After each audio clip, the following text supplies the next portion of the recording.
Istanbul, a city of cats, candy, and coffee.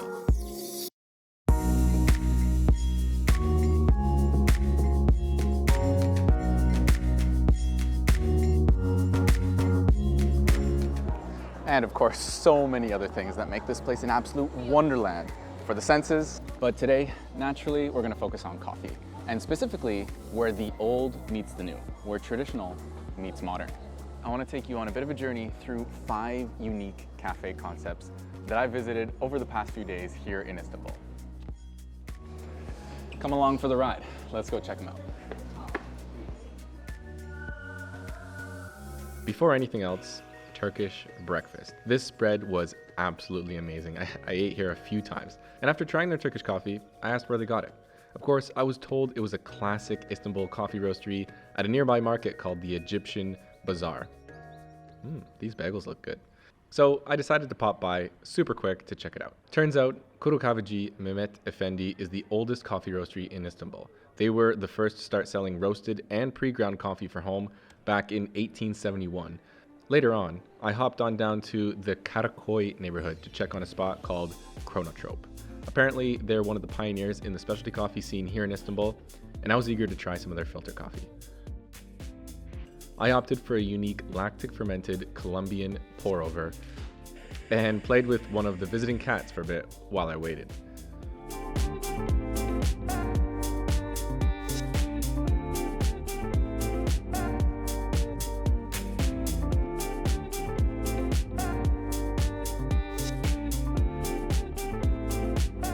This space was super cool. Of course, a ton of stuff to buy on the shelf, coffee equipment, coffee bags itself, and they even had a ping pong table.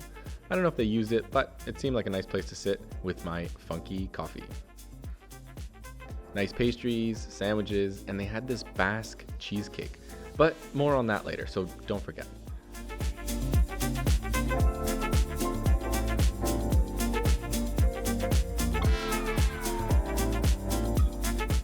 I love the upstairs too. I could literally sit here all day on these cozy couches. I know that cat did.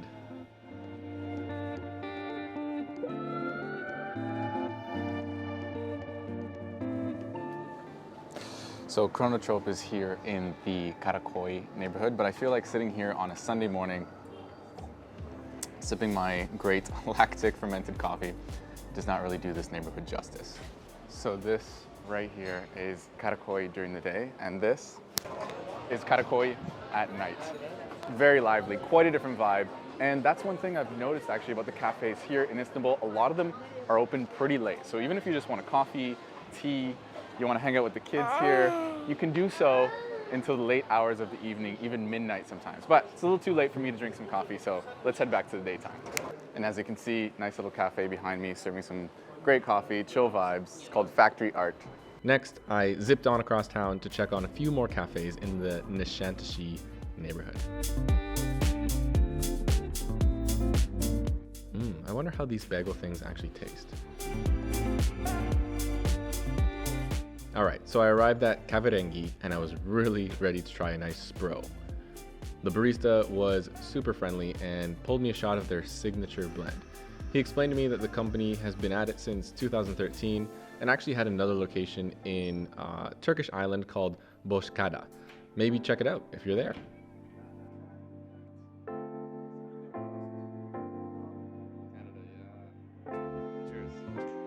I really loved the open kitchen counter style concept here, and it made me feel right at home.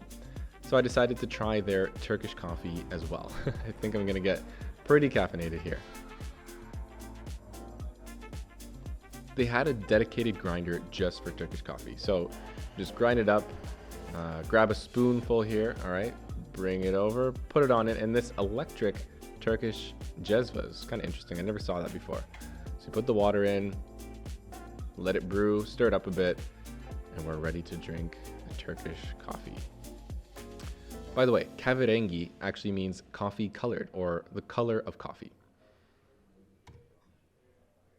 So I'm sipping on my first specialty Turkish coffee right here in Kahverengi. Very beautiful space. They don't read your fortune here, so I had to read my own, but I saw many cafes in my future. So that was a quaint little cafe in the Nishantashee neighborhood, which we're just leaving now to head on to our next spot. We actually didn't have to head very far. We're still in the same neighborhood. Literally one street over, we've got Cup of Joy. Cup of Joy was a must visit for me. It was like stepping into a greenhouse in the middle of the city. They had a really nice selection of pastries, plants of course, and also great food on the menu, very healthy. So I decided to switch things up a little bit, try a nice cold brew. Oh yeah, love how that cascades over the ice. And then, of course, a healthy bowl to get me through the rest of the day here. This was just one of their locations, and it was really popping with the brunch crowd, so I'm glad that I got a seat. I tried a little bit of their batch brew too. It was fine, classic flavors, but that was definitely enough coffee for one day.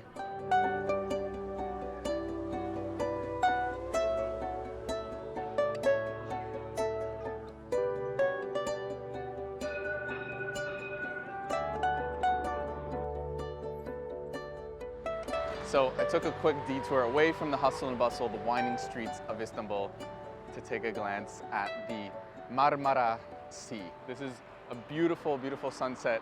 Right over here is kind of the south side of Istanbul. Ships as far as the eye can see. Really, really beautiful sight on my first full day here in Istanbul.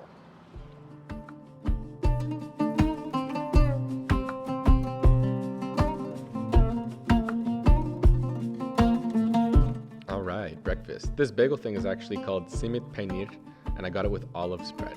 Super nice. Our first stop of the day was a bit further away, but definitely worth the ride to the Gayrettepe neighborhood to visit Petra Roasting.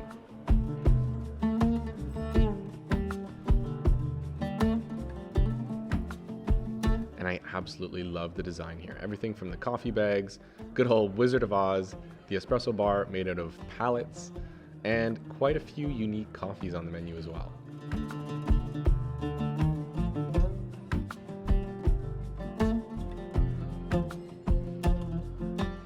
They're not only roasting here, but they've got a full kitchen and bakery all in one space. Delicious looking pastries, more simit peynir, and of course a really unique local menu with their own twist. So I decided to order a Chemex pour over to go with my nice little brunch here.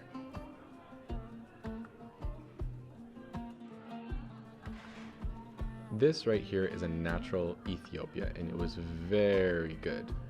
Glad I ordered it.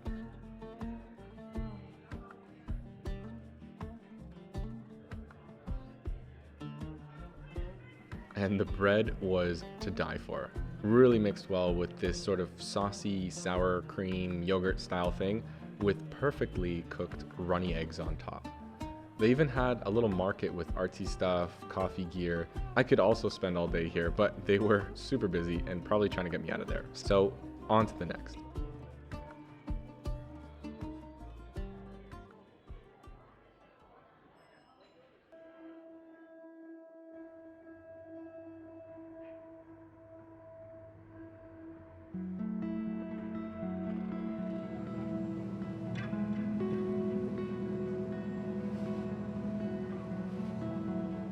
Probably a little bit loud over here, but for our last coffee shop stop of the tour, we actually have to jump continents. So for the price of one metro ticket, we can go from Europe, the west side of Istanbul, to Asia, the east side of Istanbul. So taking the ferry across, we get to see some beautiful skylines of Istanbul, which I'm going to show you right now.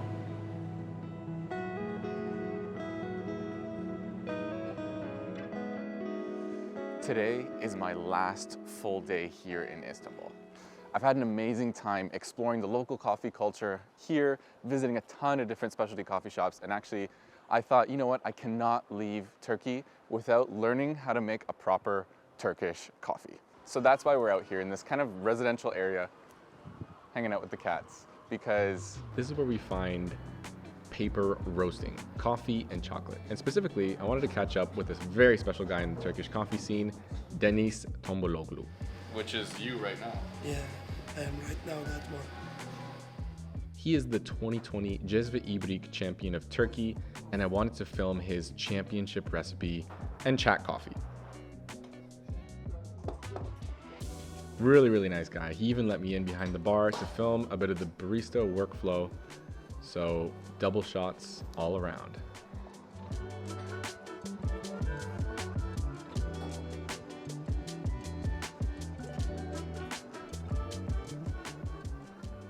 Well, I guess in this case, single shot, but still very, very good. Cheers. Oh yeah. Time to try another pour over. Such good vibes here. This is a special processed Burundi that Dennis just brewed up in a pour over, and I've never had quite this process done before in a Burundi. So to me, it's got quite the jasmine smell, but an apricot even. Taste of dates and very chocolatey. Playing some great music in the background. I really hope YouTube doesn't flag it because I love Krong Bean. And I have to talk about this right here. This is the San Sebastian cheesecake. This is something that I've seen all over Istanbul during my time here. I'm not exactly sure why. It kept popped up in all the blogs and the vlogs and all the cafes. You could just see it in the window. Why do they have this San Sebastian cake? San Sebastian is a city from Basque Country in Spain, the north of Spain. Why do we have it here in Istanbul? Not exactly sure, but it is an interesting cake, and today is my lucky day because just 2 days ago they started making the San Sebastian cheesecake sugar-free here in paper coffee. So I've been kind of off the sugar lately. It's been really, really good. I suggest you try it, but this allows me to try the cheesecake, which I probably wouldn't have been able to try in any other shop. So let's dig right in. Very, very, very smooth, very sort of viscous. Wow, that is perfect. Probably one of the best cheesecakes that I've had, at least in a very, very long time.